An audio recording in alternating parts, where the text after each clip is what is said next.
Good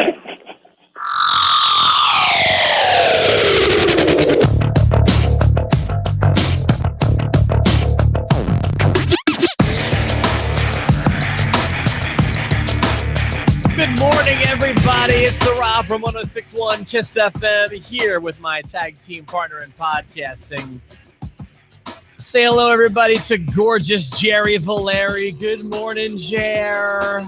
I'd like you to know, Rob, that if ever comes a time where I turn on you and put you in a pop-up powerbomb to the ring apron, that it's nice to know that we can still become best friends again just at a later date. Are you talking about Sami Zayn and Kevin Owens? It's nice to see them back together, isn't it?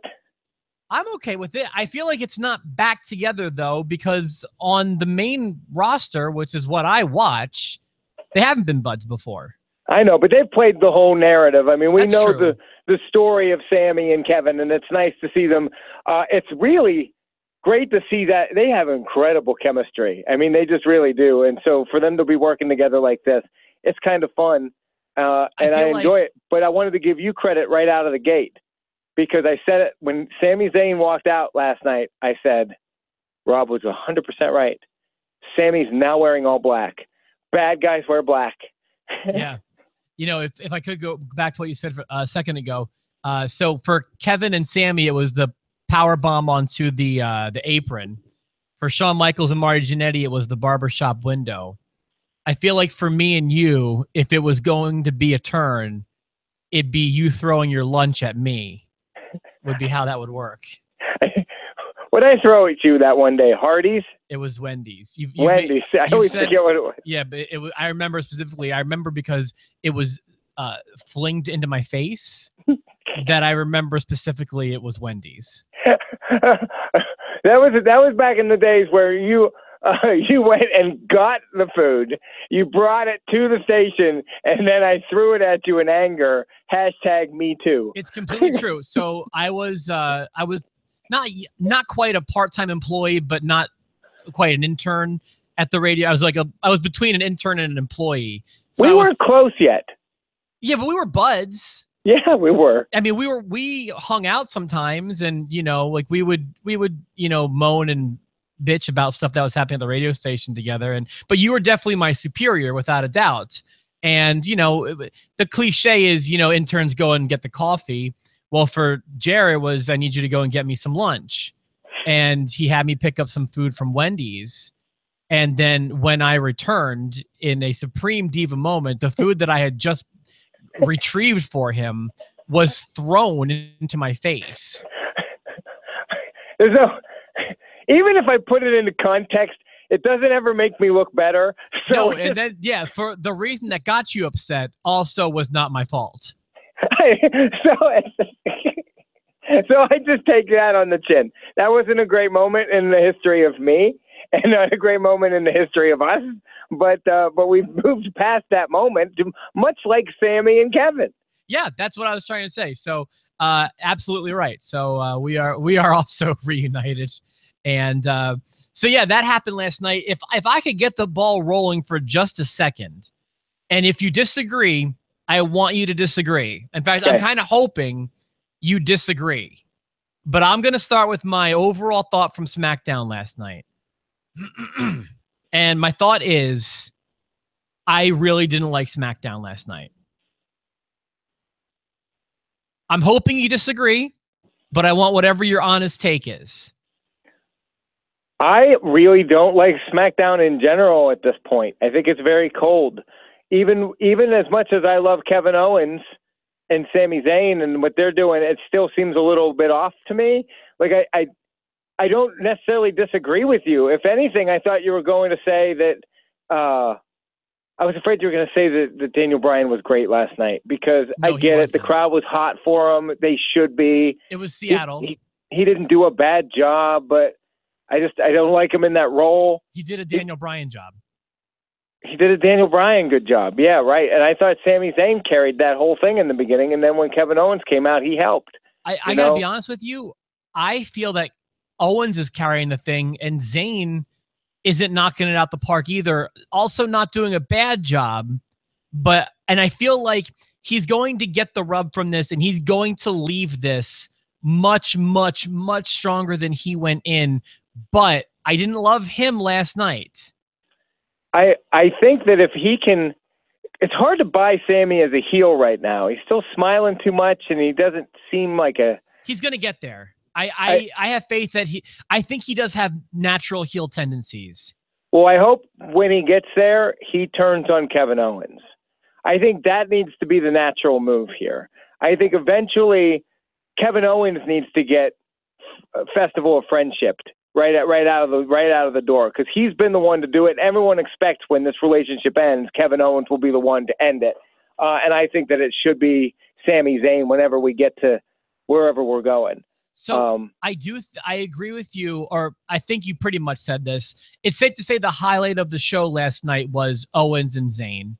Right. And it's kind of sad because I'm rooting for Jinder Mahal, but again, the champion's not the main event. Again, the champion's not the main feud. He's not the main focus of the show, and I don't know how they can fix it. I think I think he's like hurt, not injured, but hurt. And I think he hurt his shoulder or something, but not like he's going to need a month off or anything. He's just taking a few weeks rest, I think. I did think it was a pretty big moment when he challenged Brock Lesnar. I thought that was cool. So about that, real quick, I know it sounds like I just keep saying my power goes out. What I mean by my power going out is, for some reason, my cable box keeps resetting itself. And I don't know why it's happening. And I may just need to take my cable box back. But every once in a while, I'll say like once a week maybe, but it's only when it's being used. It will restart itself. It will just lock up and freeze. And then inevitably, no matter what you do, it's just going to reset itself. When that happens, maybe you should check the settings, because all cable boxes reset at some point during the week. Mine does it Sundays at 3 a.m. Really? Yeah. Well, it's not happening at the same time, because I know it's not always during SmackDown. But you know what? Because it didn't happen. Because This Is Us is on the same time. I know I lost that, but I lose about 15 minutes of recording when the box dies. Oh, that sucks. Yeah. So I saw Jinder's entrance, and then when it all picked back up, it had AJ Styles in the ring, but they were like 10 seconds away from going to break. So I missed the whole thing, but I know that he challenged Brock because they recapped it. Right. Yeah, he challenged Brock Lesnar, and he wants to fight Brock Lesnar at Survivor Series. Now, I don't know if that's actually going to happen or not, because then AJ Styles came out, because part of the promo, it's happening. Jinder Mahal says in the promo, I've beaten everybody worthwhile on SmackDown, and AJ comes out and is like, I don't care if you challenge Brock Lesnar, you can do it all day if you want, but you're wrong about something. You haven't beaten me. Beaten everybody. He's beaten 2 people. Well, I know, and one of them was Randy Orton 4 times. Yeah, and Nakamura several times too. So he says he's beaten everybody worth his time in SmackDown, and now he wants to take on Brock Lesnar, which I think would be fun. But then here comes AJ Styles, and AJ Styles is coming out, and it looks like they're going to have the feud instead. And you and I predicted it. We thought that was going to be what would happen, and I think this is going to get the belt back on AJ. But did you see the video package of Jinder Mahal in India? Did you see that package? Yeah. All right, so then you heard the spoiler, sort of. What do you mean? So on December 8th, Jinder Mahal will be back there for an event. Mm-hmm. And he will be wrestling. And they said it will be the first time ever an Indian superstar will be defending a championship in India. And, and it's a big thing. And if what people say is true, that they really are trying to grow the Indian market with Jinder Mahal, then they're not taking the belt off of him until after he's there with it. Well, to be fair, so here's my takeaway. Is there a SmackDown show before Survivor Series? Oh, look. Okay. That's whatever the next SmackDown only pay-per-view is when you're going to get Jinder and Styles. Survivor Series, you're going to get Jinder and Brock. I've been reading that for a while now, that's planned for Survivor Series, but also that is a non-title match. It's not for the Universal title nor the WWE title. So, okay, so no, it goes tables, ladders, and chairs. Then November 18th is NXT War Games. The 19th is Survivor Series, and then December 17th is Clash of Champions. That's what I'm getting here. I'll check one more source. That sounds. I mean, that's probably right. I'm gonna double check my sources. Okay, so that's what I'm thinking. So he doesn't have a title match on the books until after that show, right? Right. So there you go. And it'll probably be a Clash of Champions, although the brand is, SmackDown is Clash of Champions. So December 17th. Right. So that's probably a safer way to look at it because his Survivor Series match will be non-title. Brock's going to make it official on Monday. Also, while we're talking about Raw real quick, that rumored match that you were looking at with, who was it? Sasha Banks and Alicia Fox, was it? Yeah. That's happening. That's a match. Okay, so now we have 3 women's matches at this event. And 2 men's matches signed. 3 men's matches. Oh, 3. Okay, correct. Yeah. Why do we keep forgetting Bray and Finn? Are we over this? No, I just thought we only had 4 matches officially yesterday, and then this made 5, but then you corrected yourself and you said we have 5, and that one made 6. Right. So, yeah, that's Raw's show not looking so hot on Sunday, is it? No, although rewatching Raw yesterday with the kids, as much as I think that David S. Pumpkin version of Finn Balor is cheesy, my kids were going crazy for it. They were going crazy. They were in like Flynn. Same when Kane come out. Kane came out and came up through the ring, and Evan ripped his shirt off, literally. He was like, Kane! Kane! I was like, that's not exciting. He's ruining the match. Well, you know what, man? I mean, here's the best way I can justify it. So I started watching wrestling when I was 11. Everyone knows I started watching wrestling at SummerSlam 94, also not news. And there was like a good, solid, there maybe a year where I thought things were real. And, at least another year or 2 before I kind of knew what was going on. And so stuff that people look back and laugh on, like, for example, people are talking a lot about Doink lately because Doink's going to be the subject of the next Something to Wrestle with Bruce Pritchard and Conrad. Sure. And I voted for Doink. And Doink's a great choice. That's probably what I would have voted for. I don't remember what the other topics were, but either way, like Doink, when I started watching wrestling, like people, I'm sure if I were an older fan watching that was smart, I would have looked at that Survivor Series match with Doink, Dink, Wink, and Pink against Jerry Lawler, Cheesy, Wheezy, and Queasy as being really stupid. But when I was a kid, I loved that. Loved that. Or like when people talk about Undertaker versus Undertaker, that's one of the main reasons I'm here hosting this podcast today. I thought that was so cool. Right. And, so there's something really to be said about catering to people like Evan, your son. Yeah, well, and I believe, trust me, I was ready to be heartbroken when there was a retirement match between Randy Savage and the Ultimate Warrior at WrestleMania, because if the Warrior had lost, I was going to be devastated. Yeah, but people still love that. Like, I'm embarrassed to say how excited I was for the 4 Doinks to take on the 4 Kings. Really? Because I'm embarrassed to admit that the Ultimate Warrior is one of my favorite wrestlers of all time. No, you were normal. You know what I mean? So, yeah, that's kind of what I'm saying about that is it's not always about us. Right. Is my point. And Evan being 6, he's going to believe wholeheartedly that it's just happening for a long time, unless we keep getting front row seats to John Cena matches, because he almost ruined everything in the cage match against Rusev.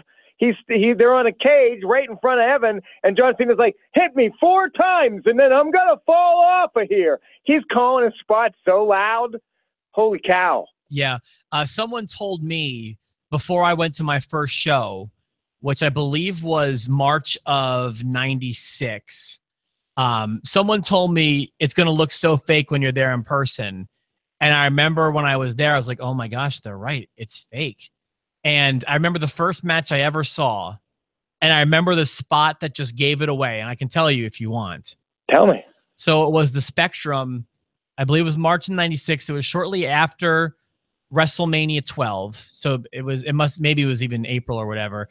And it was actually, I believe, part of the same tour that the curtain call happened on, but not the same show, because the main event of the show was Shawn Michaels defending his WWE championship in a steel cage match against Diesel, which was the match that the curtain call happened in, but not the same show.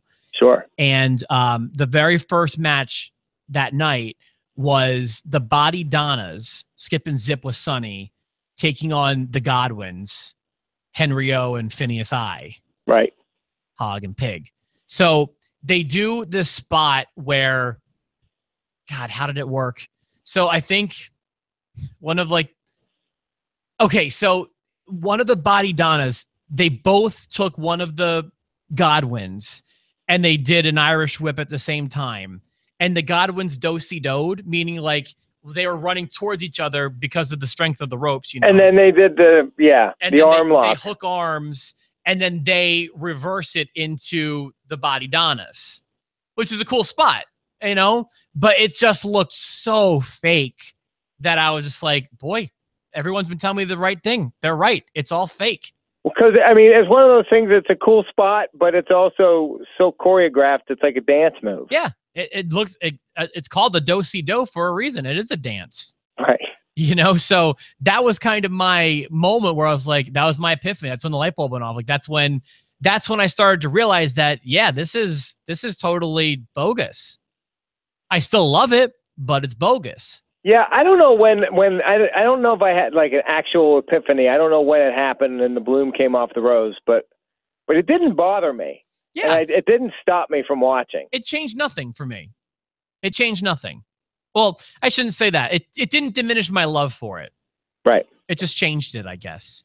So, one thing I also wanted to go back to real quick with, I said that the best part of the night was Owens and Zayn. And another good thing about this was that was something that lasted all night long. That wasn't just the opening segment and then we never saw them again. They reminded you about this storyline all night long. So at least the best part of the night was revisited several times. Right. But I agree with you that the show wasn't good.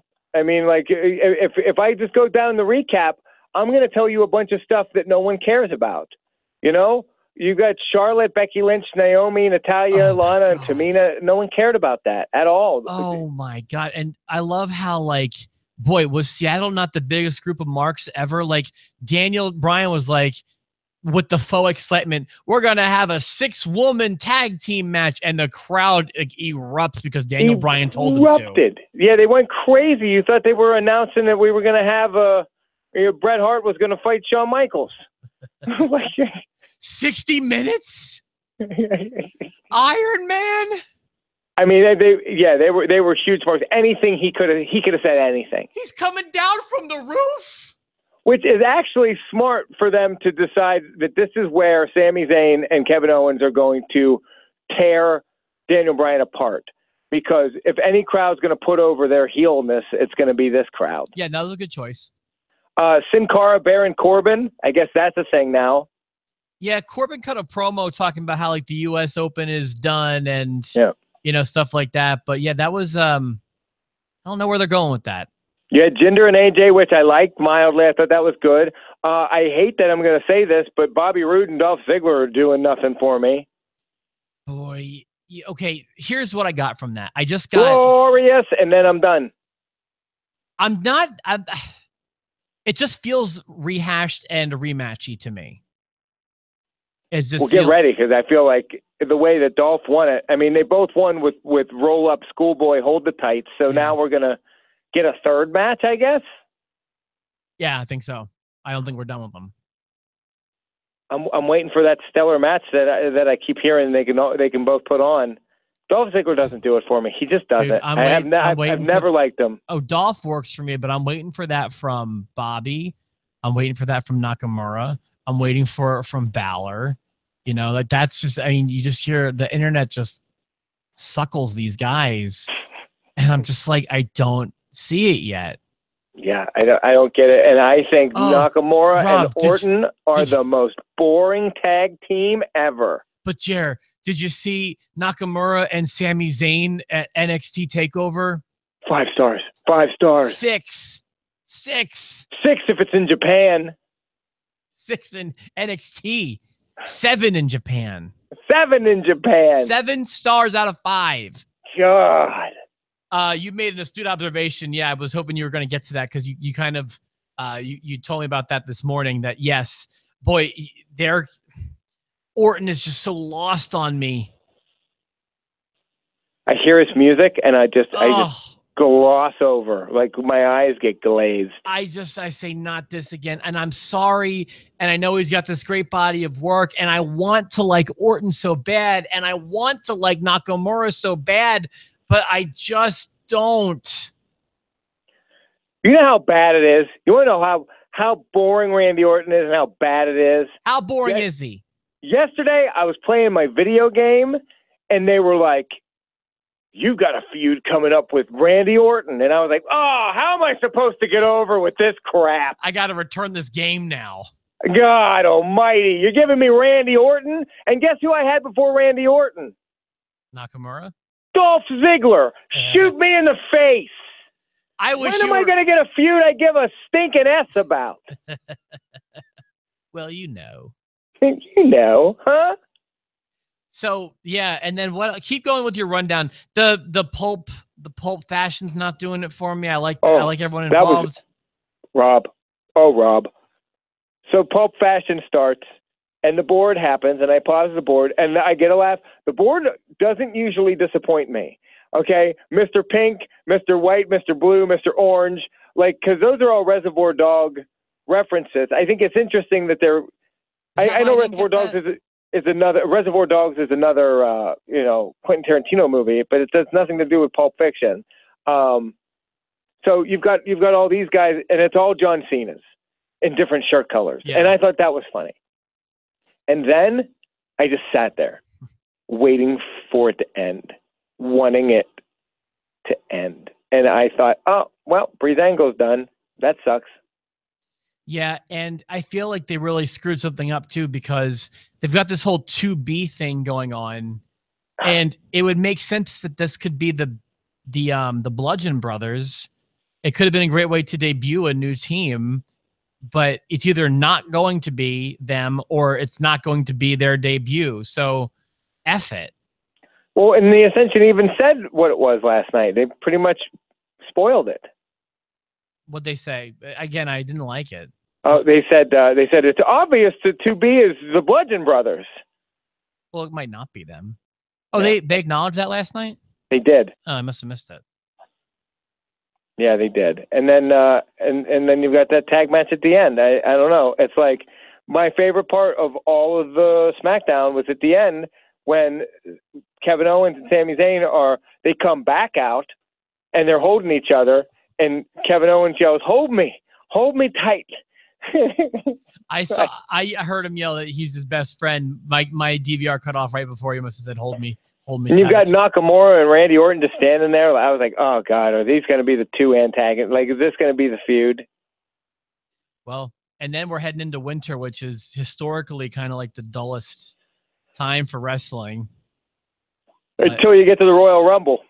Yeah, well, yeah, the Rumble's when things kind of pick back up. But, I mean, our predictions episode tomorrow is like, I mean, I don't want to diminish people's excitement for it, but I mean, we've got 6 matches announced and half of them are women's matches. Oh my God. So, but yeah. So is there anything else you want to talk about from last night? No. Oh, you know what? SmackDown's going to improve because next week Shane McMahon comes back. FML. Well, we don't even know if he's coming back. We just know that he picks the opponents. Oh, yeah. And I bet it's going to be Randy Orton and maybe Shinsuke Nakamura. Doot. God almighty. Extra mayo, extra pickle, extra onion, mother effer. I'm telling you what, as long as I don't get any extra SmackDown, I'm happy. He's a heel. That show sucks right now. He's a heel. He's a heel. Goddamn. All right, I'm going to wrap this one up, man. SmackDown was brutal. That seems to be the consensus. Brutal. Thanks for your help this morning. Well, I think we might be a little late with our predictions tomorrow, but we're gonna bring them to you. Yeah, I've got to go to a parent-teacher conference and hear about how my son gets his stuff out in class. Probably gets his stuff out. He takes his ding dong out in the bus. I know that. We've been working on him with it. Wait a minute. Hold on. One more time. So, it happened last year, but then the other day, Allie got off the bus, and Evan's yelling, "Don't tell him! Don't tell him! Shh, Allison!" And Allie's like, "All right, I won't." And I said, "What's happening?" And he said, "I did not pull my wiener out on the bus." And I said, "Okay, great." So we'll be meeting with the teachers tomorrow. Is this a special conference? No, it's parent-teacher conference. We're going to learn that he's doing well in math and stuff like that, but I'm sure it's going to come up. Who is he saying don't tell him to? His sister? Yeah, I was telling Allie not to rat on me. Rat on him because she was going to get off the bus and just blow him sky high. That's what she was going to do. She was going to tell me all about it. That's what she was going to do because she's a rat. You can't trust her. She'll turn on you in a minute. She's a squealer. Well, all this shows is the acorn doesn't fall far from the tree. Hey, listen, he gets naked all the time. We can't even control it. Like, we actually have to have a rule that he must wear pants at the dinner table. That's an honest-to-God rule. I am dying to know how things go tomorrow. I'm more excited for that than any prediction we're about to make for Garbage Well, it is Chelsea. tables, ladders, and chairs, but so I'm going to probably try to do it from the top of a ladder. Let's just not. I'm going to get a table out, a chair, and a ladder, and we're going to see how it goes. As long as your wife's there to make sure everything goes smoothly. Or Valeri versus Valeri. Then Evan runs around naked in the background. Yeah, it'll be good. It'll be good. Allison calls him fat. All right, we're going to see you guys tomorrow here at Post to Post.